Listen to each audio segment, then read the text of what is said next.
by book, album by album. Just do them all. What we like about them, what they could improve with. Do you Go want to ahead. go through the books like each year that they were released, sort of thing? All right, folks, Mm-hmm. relax. Yep. Hello out there, vinyl community. I'm here and honored with my two guests here. I have Rachel's Ghost. Rachel, Jamie, am I saying your last name correctly, sir? Cottle? Perfect. Perfect. Oh, Perfect. okay. I'm honored they're here to hang out with me. These folks are living legends in the VC here. Jamie does a lot Well, of great videos, I know Jamie is. I don't think so. No. and Rachel does, of course, every day. Brings entertainment to our lives every morning. Used to be twice a day, but we're here to talk about what I call this band the mighty Jethro Tull. They're one of my favorite bands ever since I was a kid. The band formed back actually, they go back to 63 when they were called the Blades. They had formed together, and then years later, 1967, they formed Jethro Tull out of, hopefully I say this correctly, Blackpool, UK. I'm not sure where that's at, but, and then from there on, they entered our lives with their music. And just real quick about how I got into them. I used to hear the song as a kid, living in the past, and it used to blow me away because the music I've never heard music like that. I knew that it had different time signature. Something was going on that, it had that little clicking sound you hear, and the song kept blowing. It blew me away.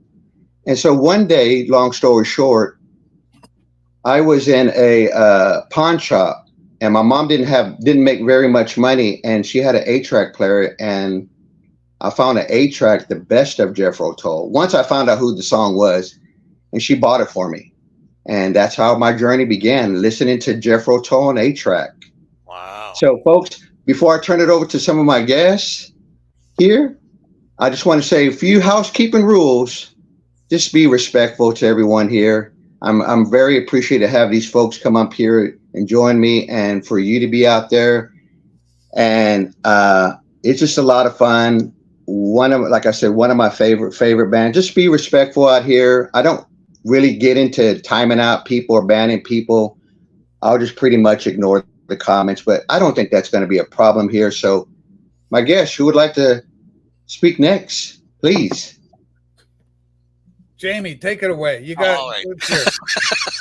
Well, thank you. Thank you, Edward. It's amazing to be on this show. And Edward, you have the smoothest, most pleasant voice I have ever heard. I think certainly in the VC. I just love listening to your voice. Thank you, sir. It's just great. It's absolutely Thank you. I great. appreciate that.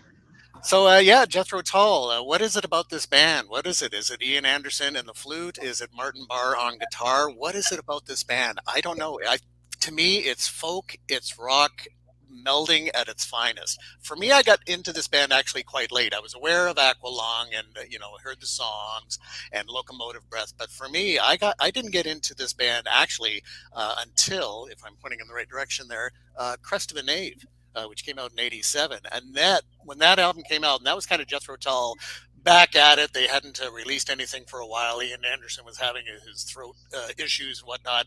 But when that album came out, I don't know what it was about Farm on the Freeway or Budapest, and I just got so into the band at that time. And then for me, did like a deep dive into Jethro Tull, discovering all their back catalog and that sort of thing. But for me, it was definitely that album. But an amazing band, and of course, we'll say it off the top, that deserves to be in the Rock and Roll Hall of Fame. I mean, come on. Yeah. So they aren't in the Rock and Roll Hall of Fame. Which is just a crime, which is just crazy, especially for a band that's still touring, Ian Anderson still going, but yeah, exactly. But that's about it for me.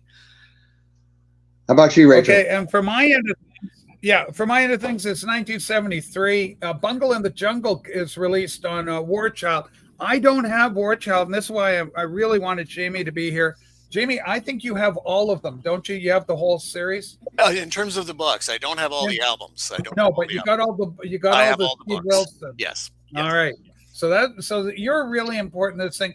Edward's got most of them. I've got 7 of them. Okay. Okay. And I really, right off the top, before I go into why I like Jethro Tull and my history with the band, I just want to say Edward, because Edward's the first guy I saw show and talk about these boxes. So every time I see Edward, I seem to kind of mention these damn Jethro Tull boxes. I say, Edward, it's fantastic. They're great.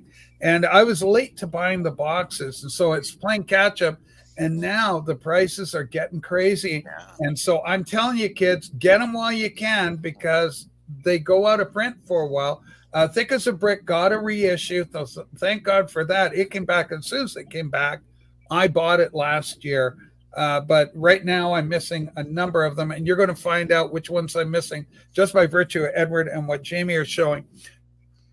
So it goes back to 1973. I did not have, in 1973, I'm 15 years old. I did not have the money to afford this album. So what did I do? I bought the 45 of Bungle in the Jungle, and I don't remember what it was backed with, but as a 15-year-old kid, I didn't have a paper route. I didn't have a job cutting lawns or anything. I was in the kind of a complex where they had a groundskeeper cutting it was like townhouses. And so because of that, no money. But, I get my allowance. Dad, can I have 5? So I got Bungle in the Jungle. That was my introduction. And then the other thing is because of Midnight Special and In Concert and all these things, Jethro Tull showed up there. And I remember them because it's a song for Jeffrey. It was his bass player, Jeffrey, that was wearing a black and white suit. It was a white suit with black stripes. And they were playing Locomotive Breath. And I thought this is the coolest thing I've ever seen in my life. And I went, my God, these guys are cool. Because you're a teenager and they were geared to my age group. I was perfect fodder for Jethro Tull. And then the first album I bought back in the day was Jethro Tull. Actually, this is kind of strange, but I bought this MU. And I still don't know what the MU is. MU, the best of Jethro Tull. Anyway, Music University, but I don't know. Best of Jethro Tull. And then it was followed up with this, and I bought both of these. So I had these around 76, 77. And this is how they came back in the day. This is from the period. This is an OG. But they used to come on these green chrysalis labels, which were synonymous with, for me, Jethro Tull. If I saw one of these, there was a good chance I was looking at a Jethro Tull. Zeb knows what it is. He's going, it's a musicians union. So the musicians union. See, we're learning. We're learning right off the top here. Right. Thanks, Lord. Right. All right, Edward. So that's my little story. So I love the band. I never saw them. I see that our friend David from Safe and Sound Texas seen them something like 9 times. I saw them once. Whoa. I've never seen them. Saw them. Your ex saw them though. Yeah. My better half is here. Yeah. Ooh, awesome. Yeah. Just to I go off both what I didn't do that, but right when I got that 8-track, the next thing that I got was the 8-track of Aqualung, and that album blew me away. I have never heard anything like it. It was really dark. I didn't understand the lyrics, what they were saying, but apparently I still don't understand a lot of it. But Aqualung, like the one Rachel's showing there, that was the next record I went to, and man, I heard songs like My God, and I can't remember the other ones, but then I picked up a few 45s as well, like Bungle in the Jungle. What else? I think that and I think also, Skating Away on the Thin Ice of a New Day was another one that I liked. Yeah. But what really intrigued me about this band, it was not that they were just prog, but they were melodic. I like that. They were very interesting. And I liked the way that they could incorporate blues, jazz, classical, medieval sounding, and folk. And I love bands like that. That really, you will really get my prog hat dollar bills when you do those kind of things. They're one of the bands like Yes that I just kept getting further into the world of prog. And what I wanted to say, like Rachel was saying, the new box set here, the Broadsword and the Beast. These things are just, I don't have no complaints about them. They are fully loaded with everything a box set should be. You get a live show, sometimes 2 disc. You get 2 disc fully loaded of material, demos, rehearsal, maybe instrumental. I love the instrumental, and I love, if I say his name correctly, I love the guitar playing of Martin Bear, especially on this one too. He does a few solo things where it's just him. He's just an incredible guitar player, and the sound. I don't mind having it in this format. They sound really amazing. It's like, to me, it's like if you're in another room, I feel like you have the Tull band in the other room playing this stuff live to you. I mean, they're fully loaded. Like, we're all going to show some of them. I don't have every one of them. I was trying to remember the first one I ever got, but they're just fully loaded with these beautiful pages of pages so upon pages. Yeah, this is the latest one to come out, to be released. So Edward's got the very latest. I managed to pick up my copy as well.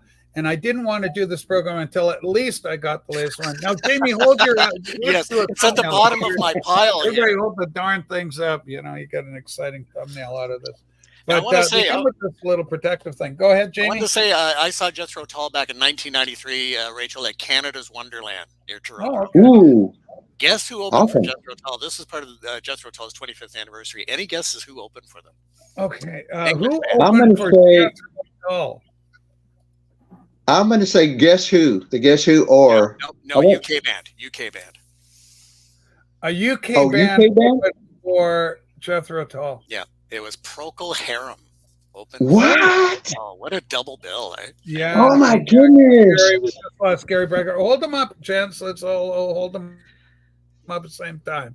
I got to get mine left because it's a great family photo. There you go. Oh, and Edward. Yeah, Edward does this with the record. Anyway, so why don't we start at the beginning and then we'll work our way up? So what was the first one they released, Jamie? You know? I believe it was this one. Was it not, in terms of the box sets, in terms of the books? Okay. It was Jethro Tull. All right. So this I don't have that one.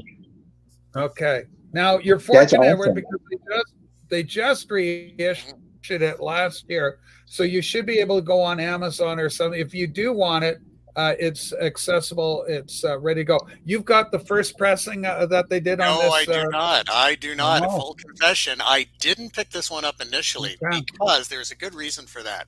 Because earlier I had this. This was a 25th anniversary issue for Thick as a Brick, and this had like extra songs, extra stuff. And I was thinking, why would I want to necessarily? I mean, the booklet looks, very good for the new box set, but why would I want to pick that up? And this is giving you the, the little newspaper inside and everything. Yeah, that's nice. All the extra goodies with them. Yeah, like this one includes a full interview. Like it includes a full interview, whereas none of this is on the, for whatever reason, on the Thick as a Brick book box set. It's just it's just various mixes of the album, whereas this includes an interview. It includes a live cut as well on a single disc. Yes. So at the time I didn't pick it up. Of course I was, why didn't I pick this up once I was knee deep in the box sets? And then they reissued it. So it is nice. I need to pick that one up. They've reissued this particular this is the only one they've reissued. Edition. Yeah. And so we'll use this one maybe as a launch point. And since the first one that they came out with, this is certainly not the first Jethro Tull album, folks. That honor goes to this thing called This Was, but we'll get to This Was. But let's talk a bit about Steve Wilson. Maybe Edward, you can teach us about Steve Wilson. Who is he, and how does he get involved with this project? Why does he want to do this? What's going on with Steve Wilson? How does Steve Wilson tie into Jethro Tull? Here's my my knowledge about Stephen Will. He is the guy, that a guitarist and probably the main driving force of a band called Porcupine Tree. And so, which is another band, folks, you might want to check them out if you like that. If you like that kind of prog. And honestly, I don't know where it began when he started to do these remixes of these classic prog albums.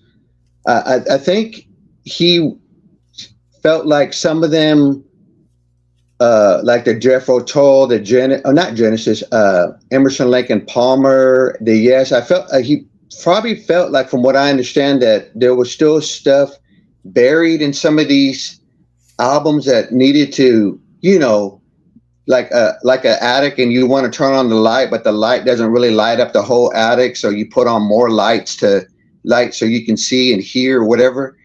So my understanding, I don't understand how he got involved with the Jethro Tull, but a lot of these folks have gone to him, like Yes and Emerson Lake Palmer. Like, I missed out on the Emerson Lake Palmer ones that he did, and so he did albums like Tarkus, and then he did Chicago, one of Chicago's albums.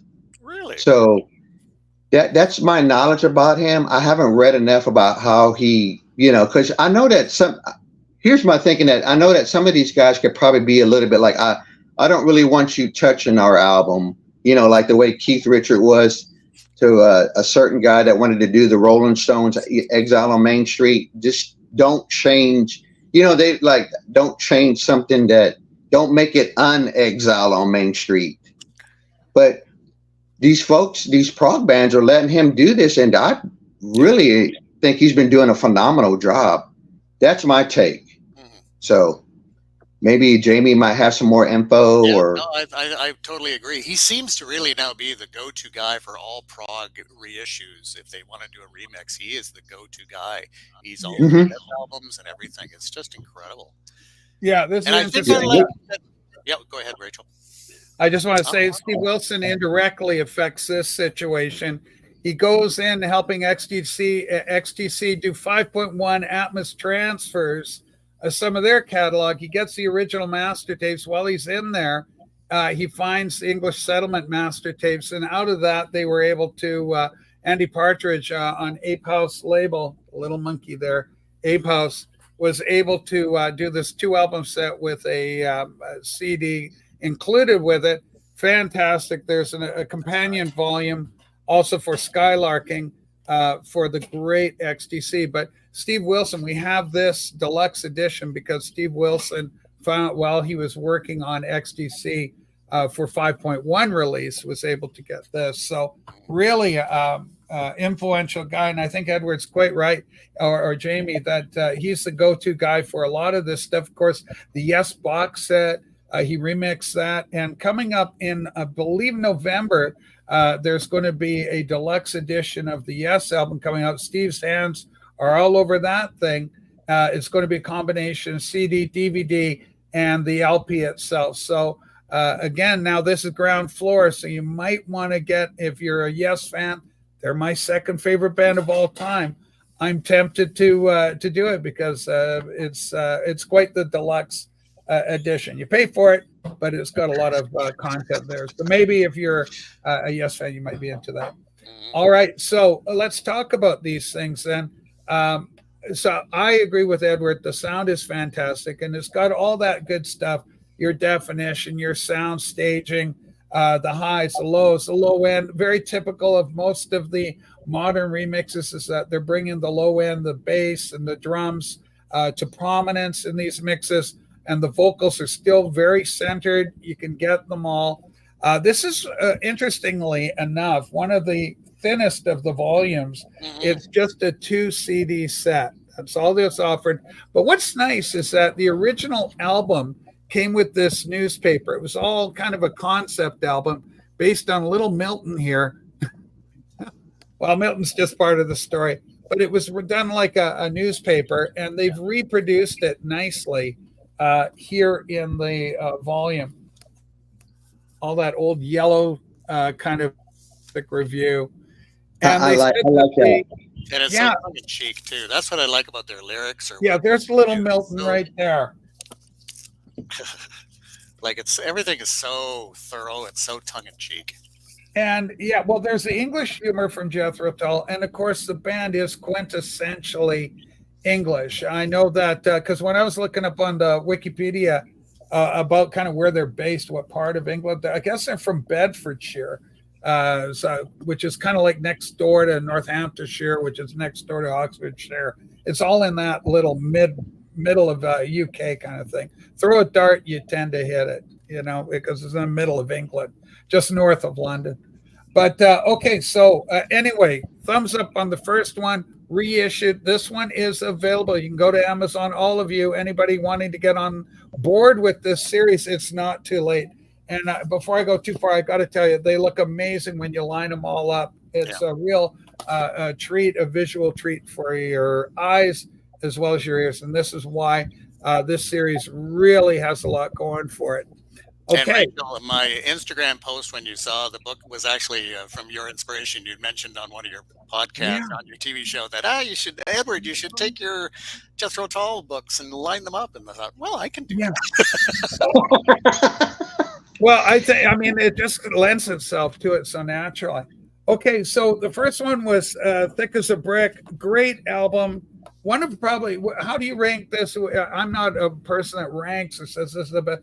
But certainly it's got to be in a top 5 for Jethro Tull releases. Thick as a Brick is highly regarded album, and of course concept. So I give it it's a top 5 Jethro Tull for me. I really think Jethro Tull, the band, their music and everything inspired later on these other prog bands that came out. I really do. They're like one of the bands. They're like one of the bands for a blueprint. Like, this is how you do, and it's albums like Thick as a Brick, Passion Play, Aqualon. There's just bands that seem to take something or learn something from Jethro Tull or Yes or ELP. So. Yeah. And I love how it's one song. It's one song over the entire album. Yeah. I think that's just brilliant. You don't see that as much anymore. I don't know why, especially with the expansive CDs or even, Blu-rays or whatever. You just don't see that as much anymore. No, I wonder that too. I wonder if it's because, I don't want to sound like this, but is it because attention spans, maybe people don't want to hear, something 30 minutes long, which is, I don't know.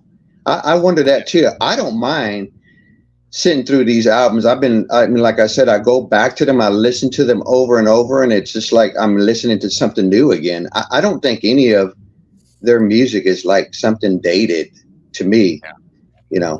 That's just my writer out there. It's staple. It's the newspaper portion of it is stapled into the book, so it's just part and parcel of it. There's just like did the original album. I don't have an OG of it. I think it was done the same way with the original. I don't think it came out. It was stapled into the album, if I remember correctly. Yeah, I have seen it in the store, but I haven't seen really good. Go ahead. Yeah. Sorry, Jamie. No, I think it pulled it out. Yeah, something. I don't know if I have a copy here or not. Yeah, so it's just stuck in there, like part of the book, TARDIS Roger. Well, here's Thick as a Brick LP, and I think there are some different versions. I think is that a reissue? What do you got there? What do you guys got there in terms of the newspaper? I think I have mine is not a reissue. It's the newspaper is in there. Like, man, hopefully I can show it. Yeah, it's like Jamie. It's like this. Yeah, sort of like that. It's like front page news. Yeah, front page news. Yeah, super clever for the time. But often when you go and find a second-hand one, it's, the newspaper portion is beat up to hell, or it's taken out of the album entirely. Yeah. Well, I hope that they found the non-rabbit missing. There was a rabbit missing. Yeah. So I hope it got found. The world wonders. Yeah.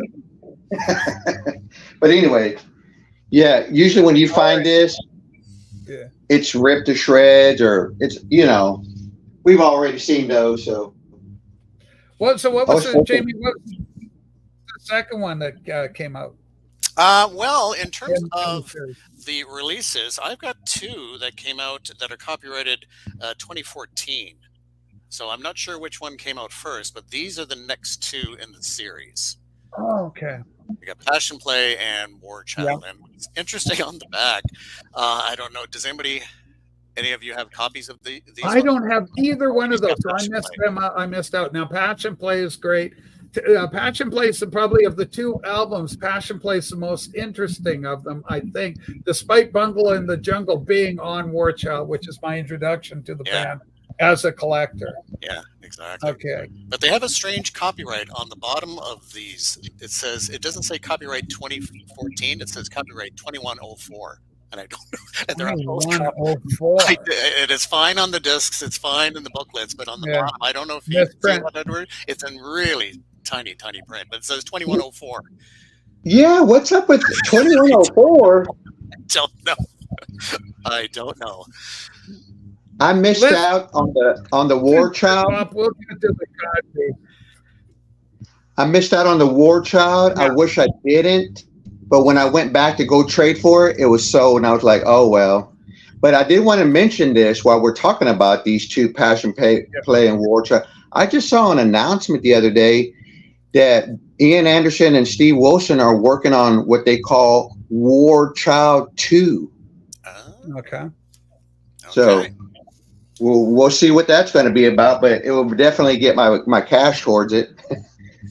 So this one was, 2 CDs, 2 DVDs, and especially for Passion Play, which is not everybody's favorite in terms of the big concept album. Thick as a Brick is a real favorite, but then Passion Play, for a lot of people, doesn't play very well. But the CD that the Chateau de Hérouville, or however you pronounce it, I think is really terrific, and that could be an album unto itself. Like sort of the outtakes from Passion Play are absolutely terrific. It's a great album. Is that album seen as probably their most one of their most progressive rock-based albums? What is it that people criticize Tull about it? It's not. It seems to be an album in and of itself, separate from the main discography.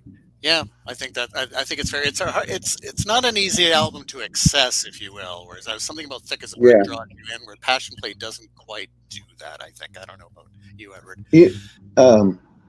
Here's what I read and what I understand, that I think one of the things it's like that the album talks about hopefully I'm saying this correctly, that it's anti-religious, that the ballerina represents religion, and then when she falls, it's like being religion or religious is fallen too. That might have something to do with it. Maybe some people didn't accept that very well. And I could see where they might not have accepted it very well because, it being so long. That's my take on it. Hopefully that made sense what I just said, but that's what I kind of read and what I got from listening to the music and hearing certain interviews.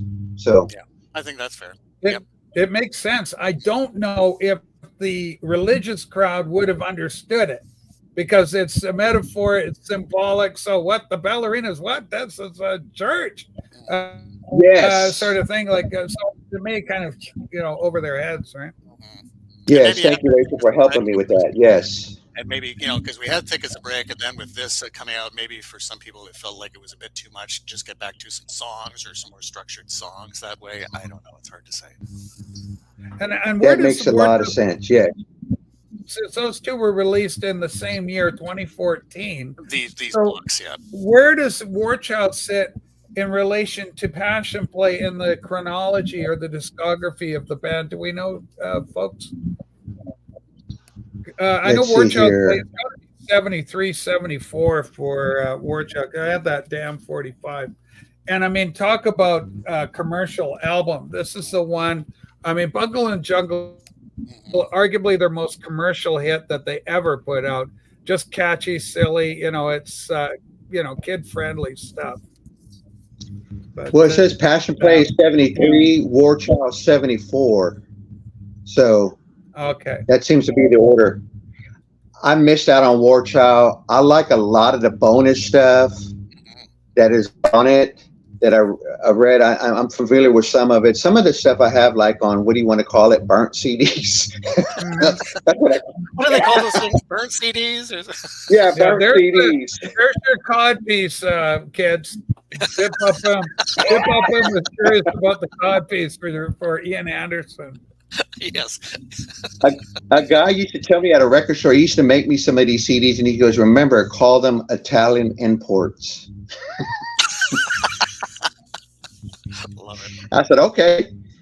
I used to have a connection where a guy would make me these little Italian import type. Oh man, that's some awesome photos in that one.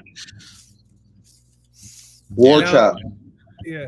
And Jethro Tull himself, he's like this unpleasant character in, I don't know, in it.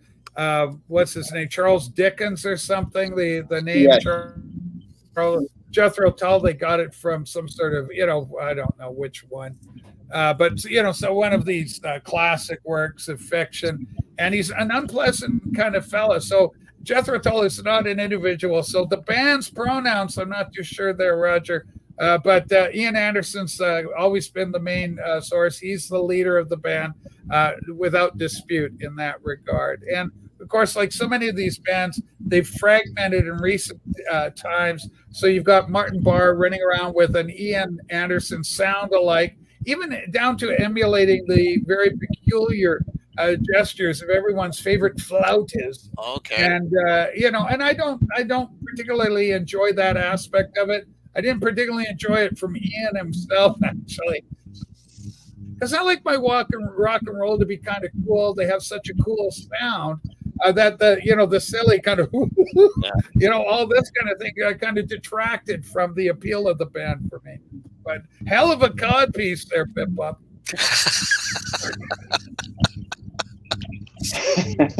Very good. All right, what else we got? Because I don't have those two. Were you happy with the sound on those ones? Oh, Jimmy? absolutely. Did they stand up? Yeah, I mean, again, the packaging for this, what we haven't talked about, maybe we'll talk about it a bit later, what you think of the layering of CDs, particularly with the Broadsword and the Beast.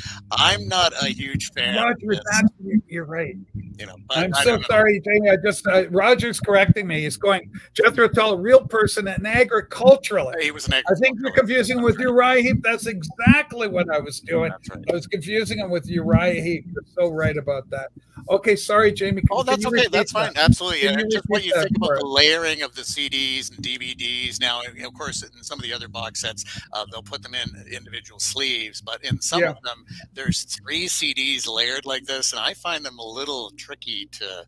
I mean, I get it with this kind of configuration, but what are your thoughts on the only one that I've had any problem with is the latest release. Oh, yeah. So I actually I went online to YouTube because I didn't want to break it.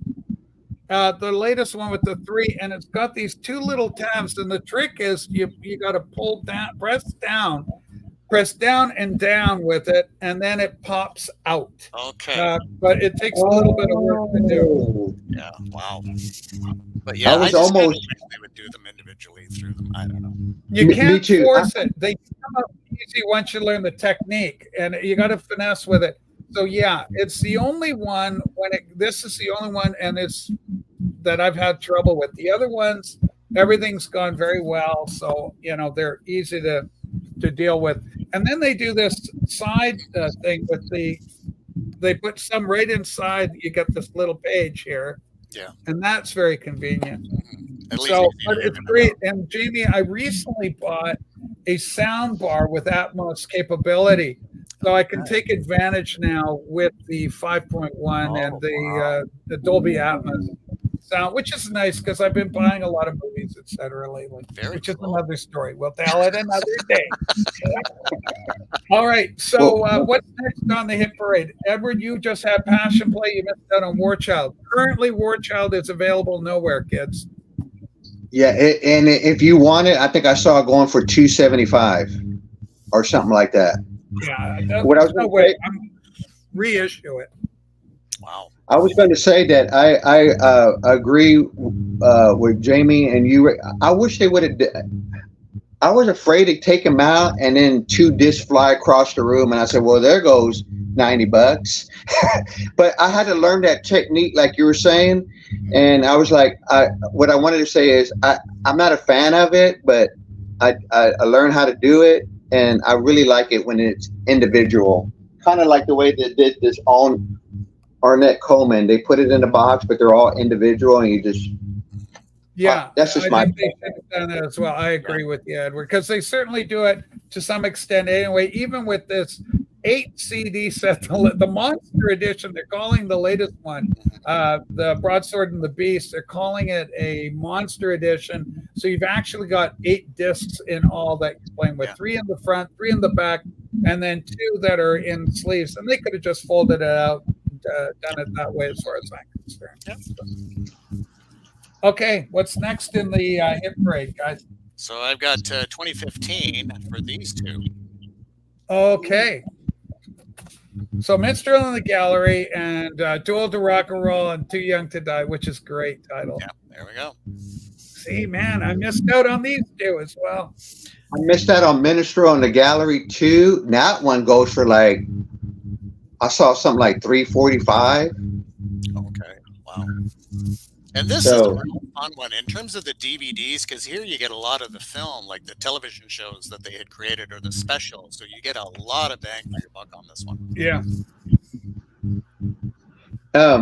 I was going to ask both of y'all what y'all's understanding of when it says that the original album is flat transfer. That was the first time I ever seen something like that said.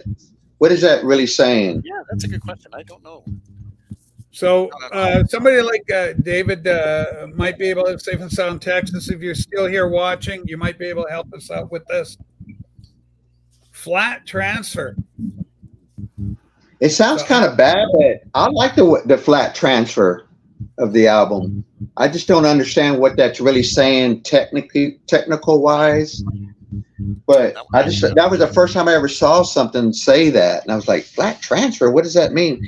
But I think it might mean, I could be wrong, that it has something to do that the original tapes were not in the best shape or something. So they went to this flat transfer I mean, that's all I know. I'm not an expert on that kind of stuff. Okay, good question for Dave Pounds. Are the Tull boxes just CD releases? Are they just not? They're kind of a combination in general. In other words, if you're meaning LP, what they are and how they are, the CD is the way to go. It outperforms the latest one, Broadside and the Beast. Broadsword and the Beast is available in the record set. It doesn't offer anywhere near the amount of content that you get with the CD. The CD in this case is your better bang for the buck. It's about $10 cheaper than the LPs, for one thing. Jamie and I are both in Canada, by the way, folks, so we pay a premium for all this stuff. And the other thing is that they're combinations in general of CD and DVD. So the 5.1 Atmos, those treatments are reserved for your 5.1 surround, 7.1, 7.2 surround systems. Okay, and of course also with the Dolby Atmos, if you're fortunate enough to have a setup capable of playing that format. And it's interesting they never switched to Blu-ray though, which I found fascinating with the series. With other box sets, even in their series, they would switch to Blu-rays or include Blu-rays, but they've never done that with this series. Yeah, which again, higher resolution. What is that? 1080p for the Blu-ray format. So higher resolution over the 720 that DVD is going to give you, folks. So yeah, it's kind of interesting that way. And of course, now we've got 4K transfers. I've got a 4K player, which is nice to do. TARDIS Right's got our answer. I'm gonna see if it'll pop up on the screen here. All right, that worked out well. While y'all have really nice advanced technology equipment, I have to get the couple of squirrels and throw them behind my TV and get them charged up to play some of this extra content. But yeah, that's so all right. They didn't remix it at all. They just took it as almost direct. Yeah. Okay. Thanks, guys. I like that. We're learning. Yeah, and of the two, do you prefer the Minstrel in the Gallery or Too Old to Rock and Roll? I love somehow I ended up with 2 copies. I've got an American press and a Canadian press here. I love this album. This is really one of my favorites. I don't know what it is about this album. I think it's really, that sort of real folk influence with Jethro Tull, where he kind of explored more folkier side of things or the more rock side of things with other albums. But to me, I don't know, I just love Minstrel in the Gallery, the whole album from start to finish. And on this box set, I love the extras. Summer Day Sands is a beautiful song. I don't know, I can't remember if it was a B-side or where that song showed up. But it's included. Big Sands is a beautiful song, just beautiful. Oh, that is awesome. I have that song. I got the dollar version, what I found for $1, which is the bonus track. Oh, and it has that song on there, and it's beautiful. It's a beautiful song. It's amazing it didn't make it on the album initially, but this has, again, live stuff and a couple of DVDs, DVD audio, and a little bit of video. But yeah, another winner. Oh, Roseanne, no. Blu-ray's not overrated at all. Oh, no. You got to have your resolution. You say you want a resolution. That's a nice. Yeah, again, Jamie's showing you the layout for these things. Again, I can't stress enough how beautiful these books are. And I'm always grateful to Edward. He was really one of the first people in BC to start showing these things off on his channel. Nice. The booklet and the photo, it's just like they were out to do an A1 job on these booklets with photos. Yeah, and exhaustive essays, which is just... And well, because we just got Broadsword and the Beast. This one's really fresh in my mind. And so I can explain a lot about what they put into the article because I just read it. And so when we get to that, I'll be able to talk to you a little more intelligently about the actual essays that are written and what kind of information they cover in the liner notes for these. Yeah, and this is the original painting or drawing, 12th Night Revels in the Great Hall from 1838. So if you can see the band up there, that's the original band. And of course, on this, they put, of course, the Jethro. I love that cover. Yeah. That's a night out. That's a revel. That's a party. That is right. That is. There's a lot going on at the party. That is pretty intense. So these things they first came out around what year did the first one come out, Jamie? For these box sets, I think about 2012. 2012. So we're over 10 years now doing. Yeah, because these were some of the precursors to this for some of the. Sort of the collector's edition double disc set, and then there was Jethro Tull stand-up 2 CD and DVD edition. Ooh, nice. And do they stand up in that one? And they of course of course it's like a I got like the vinyl, I got. There we go. This is an album. Yeah, you got to make if you ever get stand up. You got to get the one where the boys stand up when you open it up. And then that's Aqualung 2. You want perfect. I mean, this is just teenage fun, And this, I think, was the first Steve Wilson remix. So this came out in 2013. Was it about 2013? Yeah, this one's labeled 2013. So I'm not sure if Jethro Tull came out in 2012 or 2014. But anyway. And they've been coming with all these anniversaries, right? Yeah. So you see, many of them are entitled like 40th anniversary, 50th anniversary editions when you get these. Hi, BP. All right. What's next in the hit parade, guys? All right. So we're going to 2016 when these two came out. So now we have Aqualung and Stand Up. Yeah, we're just showing the album there. Yeah. And do they stand up, Jamie? Are you asking me, Rachel? I'm asking. There you go. They stand up. All right. Oh, awesome. I missed that on that one. But I did get the Aqualung for sure. Yeah, again, see, I'm late to the party, guys. So all of these, and the prices they're asking are astronomical for if you go to looking to get these things, they're out of print right now. Wow. You just can't get them. So you're over $200 to $300 you're looking at to get these things. And it's interesting that Thick as a Brick is the only one that they have reissued of this series. That's... Yeah, Thick as a Brick so far. Right. Do you think it's because I think this is a while because I'm in a prog collectors group on Facebook where everybody shows off their prog records and music and stuff. They were saying, well, a while back when that first time that Thick as a Brick was released, it sold fast, but that there was something wrong with the DVD, the audios to them. There was a problematic, and some people returned them, or some people said they couldn't play it or something. So maybe I'm thinking that's maybe why they reissued it. I don't know. You're absolutely right about that. I read that too in the forums. Is that one of the discs was completely hacked and it didn't work. You couldn't play it, and so they've addressed it. And if you get the new box set, it's fixed that problem. And I think I don't know if they ever did a replacement disc for it, but it was a faulty product. So the new one, I'm happy to say there's no problem with it whatsoever. And of course, so we should be mentioning their little subtitles. The Aqualung doesn't really have one, but this is the elevated edition, of course. Oh. Yeah, they do come out.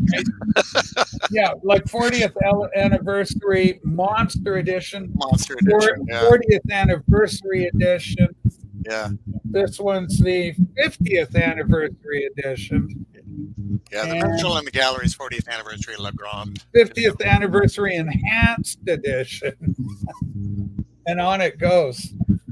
And War Child is the 40th anniversary theater edition. Interesting. I just love it. Interesting.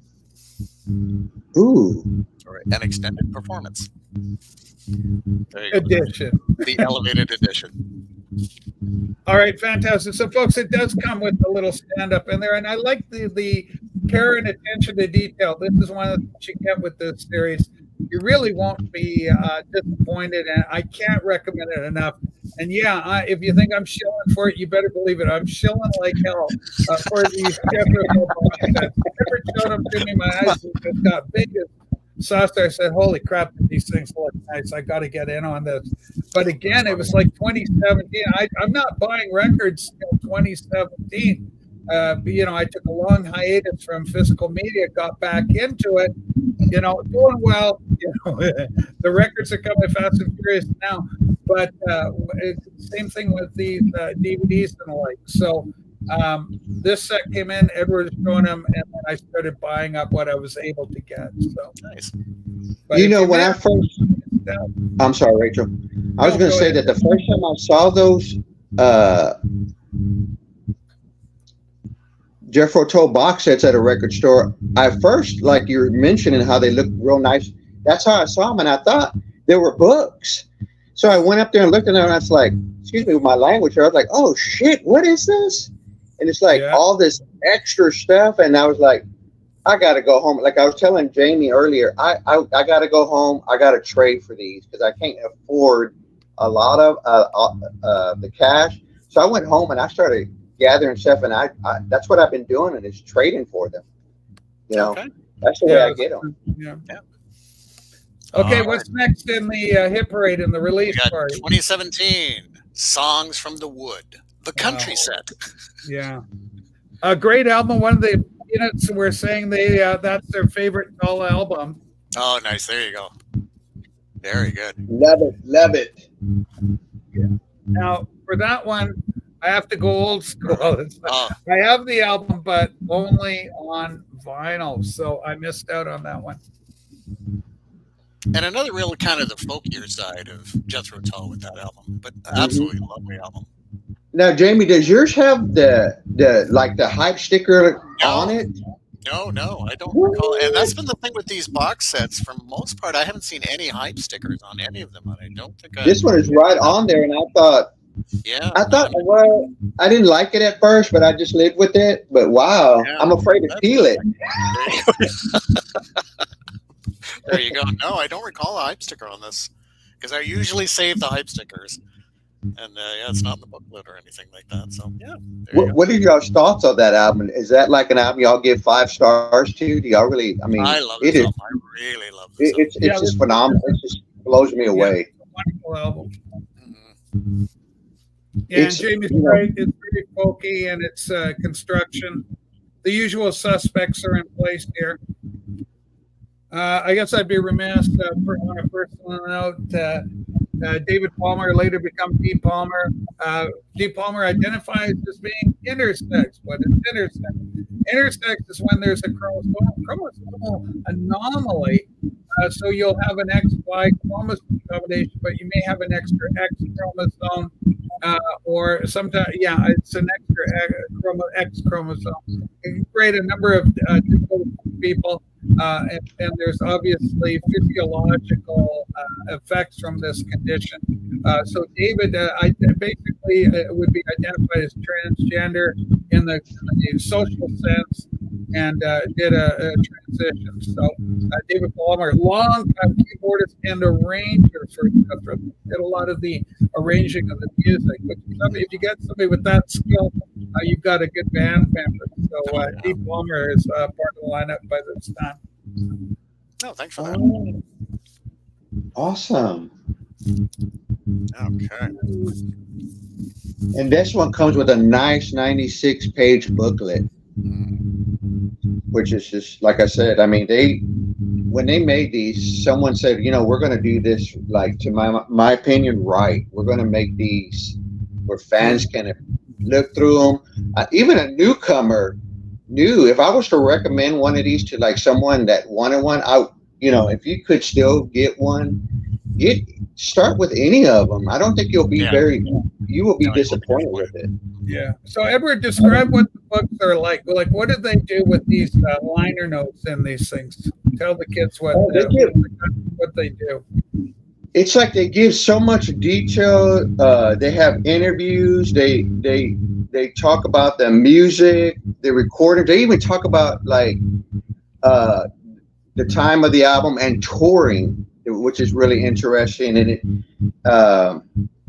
so they give you like, it's more than just an essay. It's just like taking you. It's like putting you there as this album is being put together and made. Yeah, very well, very nicely put, Edward. Yeah, an absolute deep dive into each record. It does. It's like I get lost into this. The problems of the world go, and I'm in the Tull world, and I'm like, I'm right there. I'm at that concert in 1977. It does a lot of things. I just want to interrupt very briefly, just with a world note in our what's going on in our world right now. We got Naomi here with us, 365 days of progress. She lives in Israel. And so, Naomi, our hearts and our thoughts and our prayers are with the people, for those inclined, are with the people of Israel. And we want your country to be safe and your people safe. And we hope for a quick resolution to this conflict, and that you and your loved ones would be safe and without fear, and and every comfort extended to you, to all our friends in Israel, and also for those of the average Palestinian people. I will not extend the same grace to Hamas or Hezbollah, but I certainly do to the people of Gaza and the West Bank, etc. So, anyway, peace to Israel. That's our hope. But I think I could see you there, and without addressing that. So, yeah. All right. Going back to the writing of these things, everyone's so writing really puts you right there. So they talk about the touring schedule, how they were touring. They tell you who was playing on the album, how we got the musicians in to take up the band at any point. They'll tell you, talk about the shake-up, who came in, what musician was great. They talk with the individuals, they get interviews, and there's analyses of each of the album, the tracks, the breakdown on the songs, the inspiration for them, the lyrics for them. It's all there. It's a master class. I guess they talk very highly. I'm a film class, so the criterion section, they call it school in a box. This is like basically your Jethro music school in a box. What do they call it? The musician union in a box on each and every edition. They're just so well done. Real tremendous bang for your buck. It's something you can't say for everything nowadays when it comes to music. Mm-hmm. Yeah. And it's interesting, too, with the packaging of this. You know what? One thing I think we really love is that it's been consistent and the same. You get some of the bands that release box sets that are different sizes, different configurations, and I think what we love about these is that they're all the same. So we know what we're going to be getting or expecting for the next release, and the way that they stack on the shelves quite nicely, they look nice on the bookshelf. But the fact that they've been consistent in the releases of all these, I think, is quite nice. Sorry, folks, about the sound, and I'm not sure if it's because I'm on my phone, but I do apologize about that. I have to stream nowadays from my phone, so I totally apologize that back. Something that's a little bit beyond my control. I just have to get a upgraded laptop now. So yeah, that's always that. Well, let's do what do you call it? GoFundMe for Edward. GoFundMe him a laptop. to get me a laptop. But I apologize about that, folks. But I appreciate thank you, Stoner. I'm sub to you as well. But I agree with what Jamie said. With these boxes, you know what to get. You know, oh man, I can't wait to get that booklet and those CDs. I agree with that. Yeah. All right. So the next two are This Was and Heavy Horses. Yes. All right. I'm happy to say. There you go. I'm finally back on. Look at this. Wow, we got a win. Perfect. All and right. two very different albums too. It's interesting again for the releases. Wow, two really different records. Now, Edward, one thing I might recommend you do is mute your microphone. Then, when you come back on, you want to talk, then unmute your microphone. If it's easy to do, then don't do it. You want me to mute myself and then unmute myself? Yeah, if you go in and out like that, then it'll kill that background sound. Okay, that should solve it. Yeah, and it's solved. All right. So now you should be able to hear me fine because Edward's muted. Then when Edward wants to go, just unmute. I'll shut up and we'll be able to get things going. Jamie's quite correct. We got two different sounds, completely two different snapshots of the band from two very different points in their career. And significantly, This is the Jethro Tull debut. And importantly, it comes without Martin Barre. Okay, so Martin Barre, not part of the equation for that. They were very much almost going to be like a blues band, or had that real sort of, electric they blues. then became. Exactly. Heavy duty electric blues. So again, the same, the recipe is the same. You get your discs, and there's, let's see how many is this. Everyone's different. This one's a 4-disc set. And it includes 1 DVD and 3 CDs with this one. Right on. Okay, Edward, bring yourself back in and I'll shut up. What I wanted to ask is that I remember there was like a double CD of This Was, and this person that I was reading their comment about it is that the double CD had a lot of BBC sessions or BBC shows. Yes. Yep, it's BBC sessions. Just real quick, Jamie, I didn't notice on here, did they add those to here? I don't think they did. Okay. No, they did. Yeah, there's BBC Top Gear sessions on this one. There's BBC Top Gear sessions. A few tracks, but not. It doesn't look like too much. And there's a few radio advertisements on here as well. But now, I can't remember how extensive the BBC sessions are on here as well. It seems like they've got a lot more stuff recorded for John Peel's Top Gear, and then they've got BBC sessions July 2nd, November 5th. I think there's a little bit more on this one than on the box set. Well, that's going to be added to cart by the end of today. I got to have more Tull in my life. But that's how I kind of felt about the Thick as a Brick. That's why I didn't pick that up initially, because it just seemed like it wasn't adding anything other than some great mixes of the album, but they didn't add anything. Heavy Horses, the companion that came out. So these were both really. So what's the year on this? 2018, kids. Yeah. So we're up to 2018. Heavy Horses, Jethro Tull's ode to the shires and these large horses of the working, the agricultural land of England. A throwback to a heyday. Obviously has a clear love for these horses.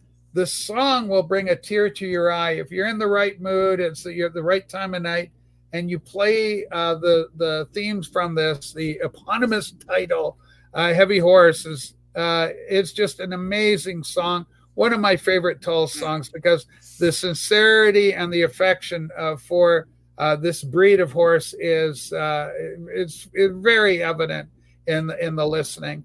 A beautiful album, Heavy Horses. I This love One Brown Mouse. this one too. One Brown Mouse is a great track. All right. And what do we get with this one? This is 4. Let's give it 4 or 5. This is a 5 CD set with this one. And of course, always the breakdown with the DVD too. So we've got, DVD, CD, 3 CDs and a DVD in this one, and maybe 2 DVDs. Yeah, 2 DVDs, including a live performance too. Like so many, like Record Store Day and the like, you get a lot of live performances being presented. That's no different with the latest release, The Broadsword and the Beast. But here we see it evidenced with Heavy Horses as they toured that time. And of course, when Jethro Tull does the tour, it's not limited to just this album. So you're getting more songs that were released in, out, and around that period of time for the band. So the live performance, at any rate, you're not going to be limited to just this album. You're going to get songs from albums that came around when this was released in there, as they were touring it about. And isn't it amazing, music like this around 1978? I mean, if you think musically what was happening in 1978, and then an album like this comes out that's so, again, kind of folky, very kind of earthy, for lack of a better word, for something like this to come out, like, when all the disco is happening and everything else going on, it's fascinating, this kind of music. It's one of those great challenges for a band like Jethro Tull, who had a distinct sound. And it's such a volatile period of history. So punk's coming on the scene. They're going through the whole disco thing. They're a prog band. And in order to retain some sort of sense of relevance in a rapidly changing world is a challenge so many bands have to face. And not every band makes that transition. Not every band is able to survive as musical tastes change and certain things fall out of favor. So something that may be cool in 76 suddenly becomes very antiquated and uncool in 82, for example, as the world is getting a new sensibility and new styles and sensibilities are coming into play. Yeah, very well said. I just wanted to make a comment about that. Is that, as Jimmy and y'all were saying, that there were these bands that were coming out, and here comes a Tull album. It's like we say here in Texas. I like that Tull stuck to their guns. They say, "Wait, this is what we're about. So here we go." Here's Heavy Horses, which I think did pretty well for them. Yes, it did. Yeah, absolutely. Yeah, I haven't looked at the sales of the top selling Jethro Tull albums of all time. I should look at that. Probably Aqualung near the top. Yeah, Thick as a Brick would certainly be there. I'll just do a quick Google. Best-selling albums. There it is. Let's see what they did. Jethro album sales. Number 1 is Aqualung, coming out in 1971. Number 2, MU, the best of Jethro Tull. This is greatest hits collection that I was showing earlier. Original Masters, 1985, another greatest hits. Interestingly enough, Crest of an Ave that you also mentioned, Jamie, in 87. Songs from the Wood is their 5th top-selling album. Okay. Number 6, Bursting Out in 1978. It looks like it to be a live album. Number 7, Heavy Horses. Number 8, Stand Up. Number 9, Minstrel in the Gallery. Number 10, A Passion Play. Number 11, Wow. Storm Watch.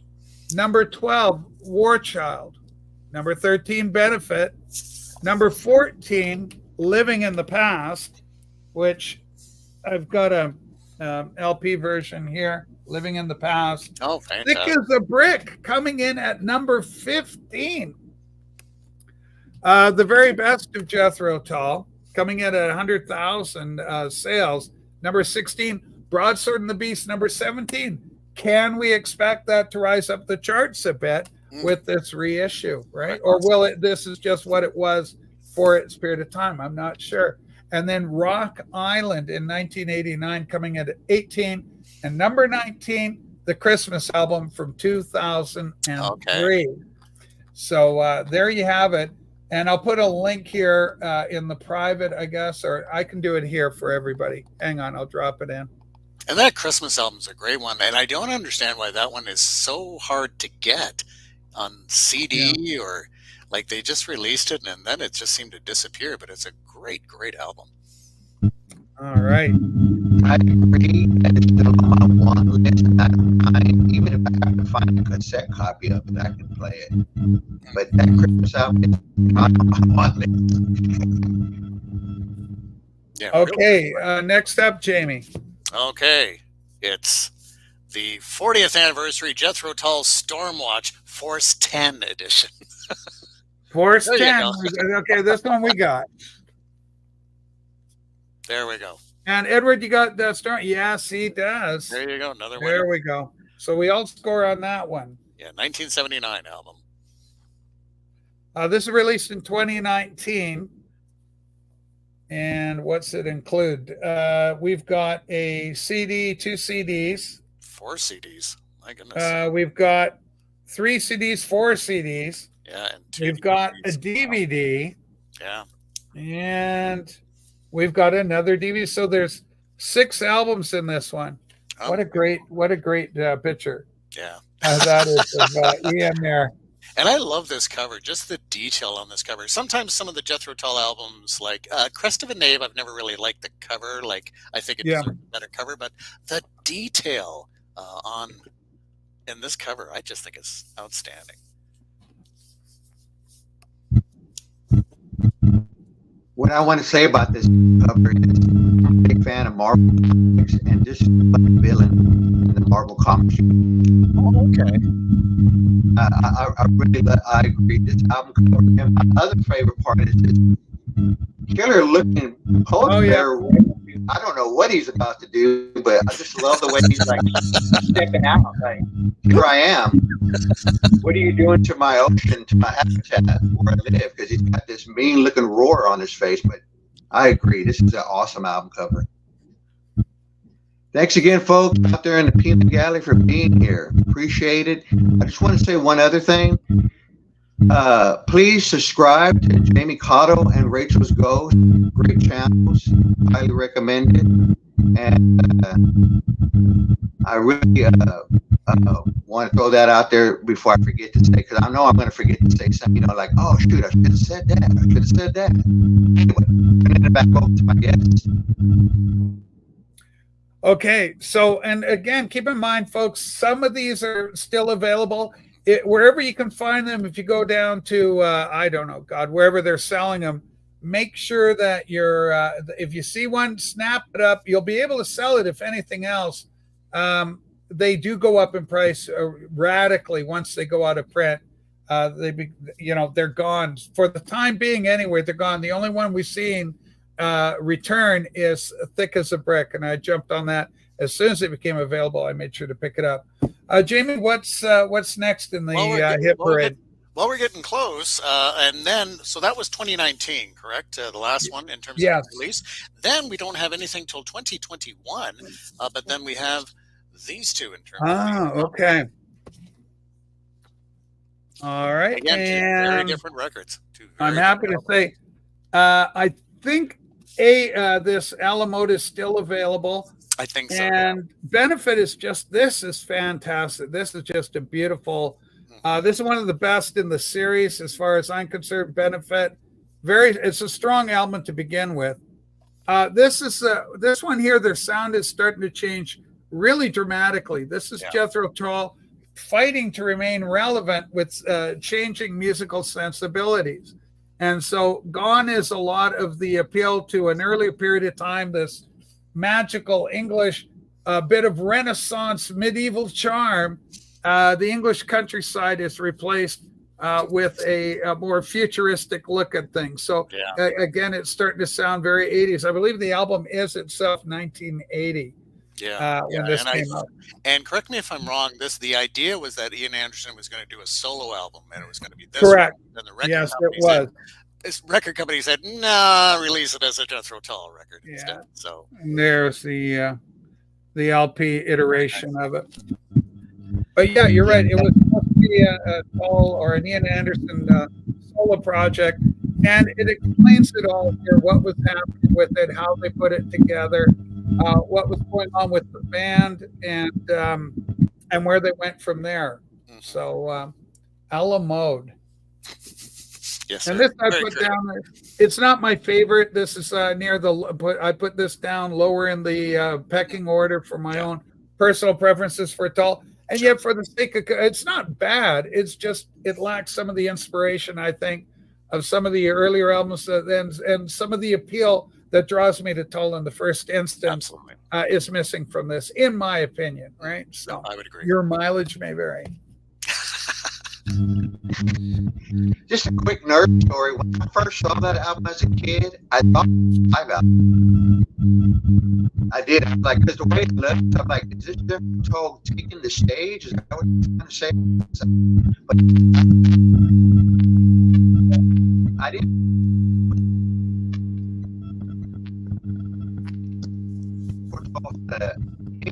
Anderson did have a solo album.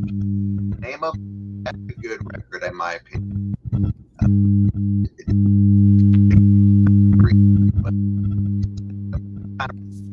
Cover and photo. So yeah, and even their outfits, it's interesting, such the transition. Like, look at some of the outfits that they were, trying to go for that more futuristic kind of thing. Like something out of Clockwork Orange with the white jumpsuit. Exactly. I just watched that movie the other day. So, yeah, folks, if you want to, it says Edward's on his phone, and so his audio is giving him a little bit of trouble in and out.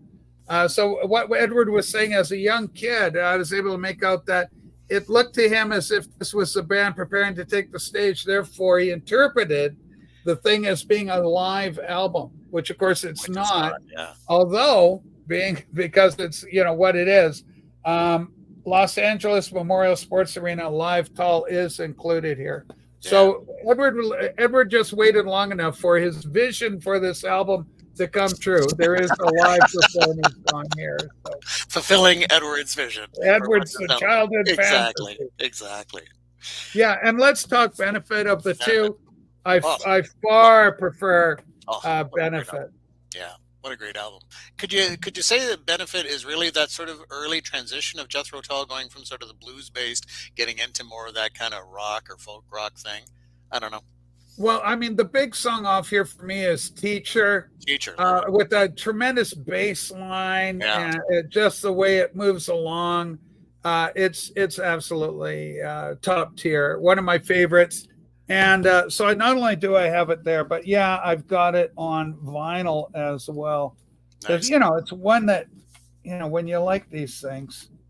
And on this one, it's very nice that they include both the mixes of Teacher. They have the UK version and the US version, because the one takes the flute out, surprisingly, taking the flute out of a Jethro Tull song. But it's nice that they include both mixes on here as well.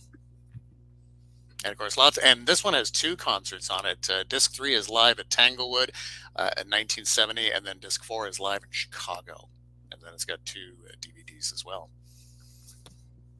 Yeah, just excellent, Jamie. Okay, next up on our hit parade. Okay, I think, does that bring us up to date? If I'm not mistaken, I think this brings us finally to this. I think that's where we are. Folks, this is the current release. It just came out a couple of weeks ago, by my reckon, maybe a little longer than that, but fairly recently anyway. The latest release. still available. If you learn anything about these series, get them while they're available, because if they go out, once they're gone, and you're going to be hurting. If you're a Tull fan and you're considering, it's not too late to get on board, starting to collect these things. You can still get, with the hit and miss, a little bit of luck, without having to pay the exorbitant prices on eBay or Discogs to try and get a hold of these things. You can still get them. And they range in price really from around 42 Canadian all the way up to this one, 123, once all the tax and everything's added for us, And in America, Edward could probably give us the breakdown on the U.S. prices for them. But this is just excellent. This one here, it's the Monster Edition. It's huge. DVDs or DVDs. The big one.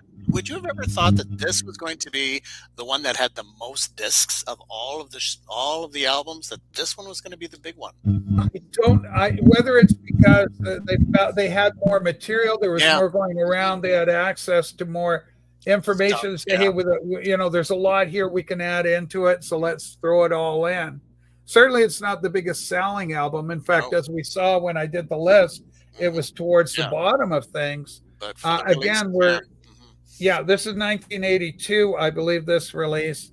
Things are interesting with the band. They had done the a la mode, which, as Jamie rightly pointed out, was supposed to be an Ian Anderson solo. It ended up transforming itself into a Jethro Tull product. They got a new drummer in on this thing. They got a new keyboard player. So the band had a real shake-up. It's got a very much an 80s sound to it. Again, it uses similar tricks with the remixes.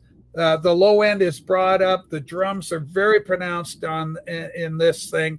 It explains the artwork. There's articles on the artwork. There's articles on the band, the change of personnel, interviews with the band, how they were feeling about the band at that time, the cohesion, their enthusiasm for the album itself, how they were getting along. All that's packed into the liner notes.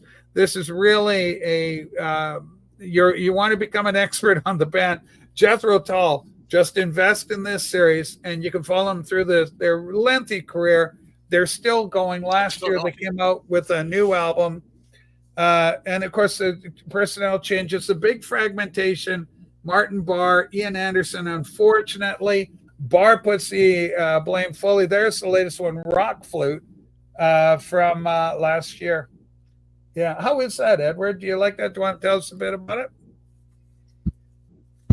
Well, yeah, thank you. Now, I hope you can hear me.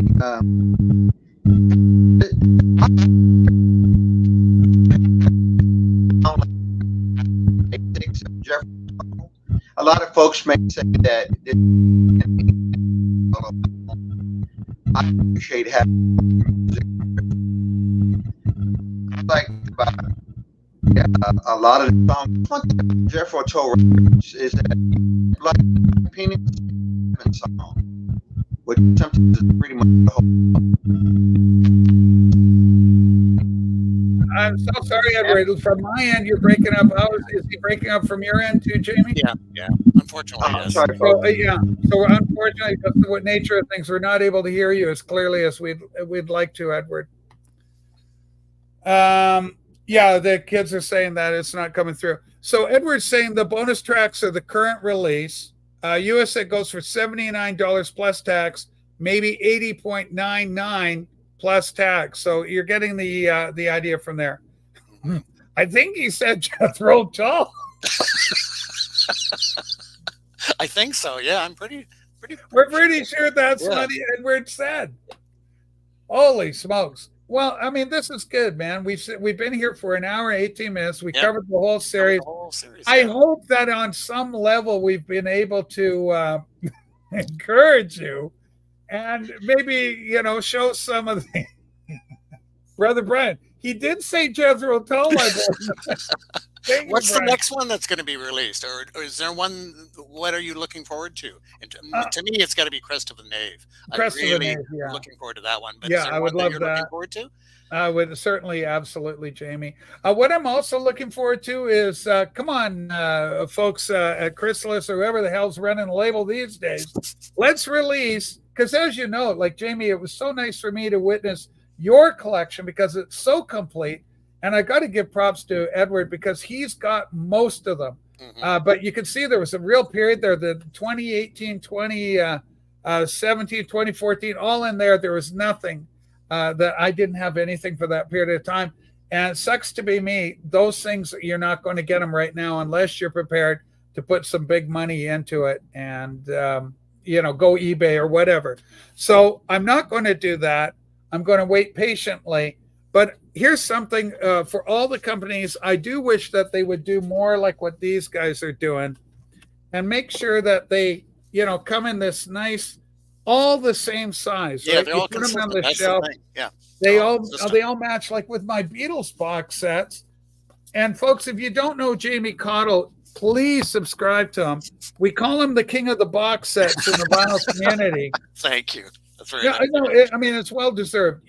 He's got so many box sets. It's just a, well, I don't want to use the word wet dream, but I'm going to use it. It's a vinyl community wet dream. It's just an incredible channel. And really, you know what I learned off Jamie? He was the first one I see do Alice Cooper's Killer and School's Out. Just reissued. He's got a bigger job than me. But those will look killer on your shelves, kids. Just beautiful. And no, we're not selling the Beatles. Okay, stop it, Chauncey. We love the Beatles. There's room for all these bands. All right. Everybody. Absolutely. Anyway, everybody should give Edward a thumbs up on this program for him. We want people to find Edward and support his channel and promote him. And Edward, I'll shut up so you can go and talk if you try and see how it goes. Can you hear me okay now? A little bit. Yeah. Okay. Here. We're losing you. Oh, no. But thank you all so much for being here. Time out of your to that with the progress here. I stream. I heard a lot of stuff to do as well. But sub up these channels, probably break it up. But I'm here on Earth. I'm not floating out in space. Okay, he's okay. Everyone, sub up Rachel. And buy these. Go get them. Add them to your collection, kids. Happy Canadian Thanksgiving, Rachel. Happy birthday, Jamie. Happy Canadian Thanksgiving. Yeah. Thanksgiving for us up in Canada, America. Yeah. I don't know why we don't have Thanksgiving when you guys do, but it's what it is. I don't Know. Before the snow comes, that's why we have it this early. Edward, thanks so much for hosting Jamie and myself. Yes, thank you very much. Thank you so much for coming. I knew you had, the majority of these, if not all of them, as it turns out, you had pretty much every single one, except for, you picked it up later. You did last year. You went in, got thick as the brick. All right. Thank you, Edward. Everyone, take care. See you all soon. All right. Bye for now. Bye-bye. Thank you.